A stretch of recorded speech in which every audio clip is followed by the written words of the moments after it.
channel.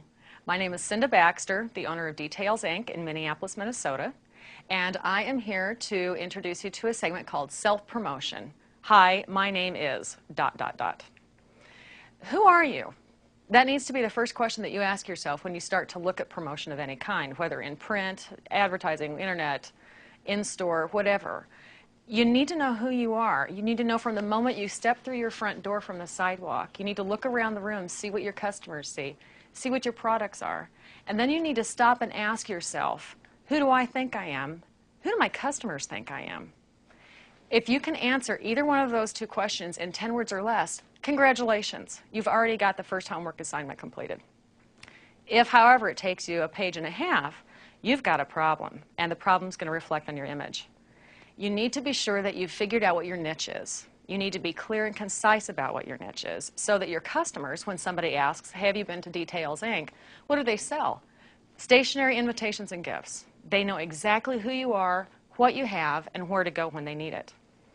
If your customers can't answer that question easily, you can't turn them into evangelists. And that's our first term of the day, is evangelistic marketing.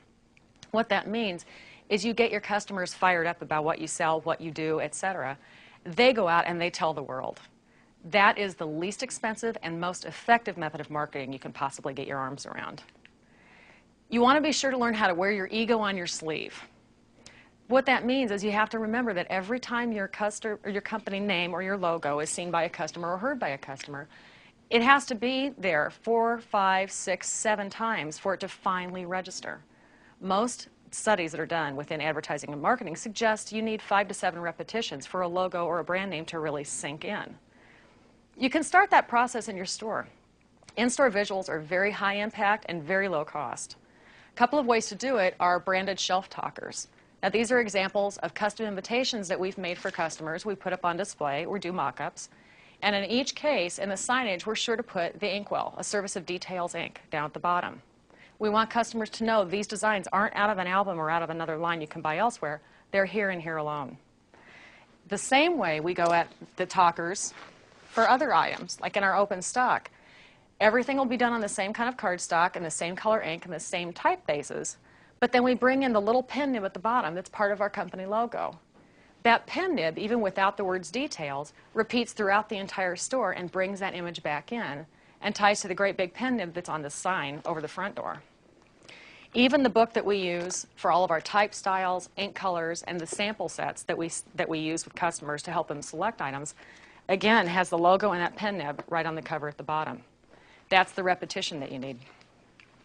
Other ways to bring in repetition are to brand the pieces that you do. For instance, we do a lot of in-house printing with invitations. So we've got the invitation on the front, and on the back, in very, very pale letters, Details Inc., Minneapolis. Buying stationery, invitations, and gifts since 1994 with a phone number and the web address. It's pale enough that someone's not going to notice it right off the bat. But if they turn it over and really do a double take, there's a very quiet little whisper of who we are and where this came from.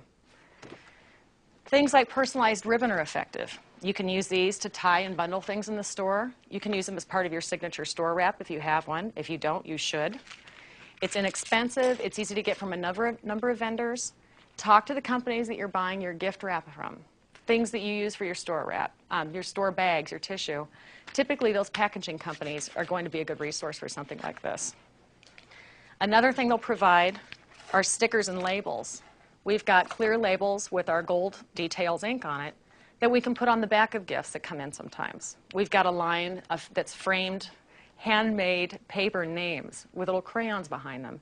But on the back of every single one, so if you see the back of the frame, there's a little tiny label saying Details Inc. in gold letters. Again, it reminds them where this came from and where they can go to buy another if they want one. Use your business cards as tags. If you've got an attractive business card, consider using that instead of price tags on things that could be purchased as gift items. That way, when the purchase is complete, you can peel the sticker off that has the price, but the recipient will still get your business card as the tag. Again, use your personalized ribbon to tie that on.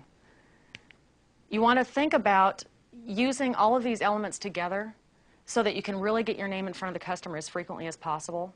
You want to be sure the whole look is cohesive and pulled together. And in creating a signature store wrap, you want to wow them. We do something very simple that I learned from a retailer in New York City several years ago. There's a lot of flash to it, there's very little cost. But if you figure out a way to make your packages stand out, somebody sees us walking down the street, they know where it came from. Again, bring in that personalized ribbon. The last element that we use that's effective are window banners. There's an easy way to create banners that are just as impressive as the things that you would see in a big box store in a major mall. By using graphics that you can do on your computer, whether InDesign or another layout program, you can convert them to PDFs, and then you can actually upload those to Kinko's website where they can print great big large format banners. We always make sure we've got at least one of our custom banners in the front windows at all times, and again along the bottom we've got the name Details Inc. By using these different pieces, you can pull things together, create a really good cohesive look, and get your name in front of your customers over and over and over again so that it sticks. So my name's Cinda Baxter. I thank you for watching, and stay tuned. We're going to jump into the next one, Finding Promotional Partners.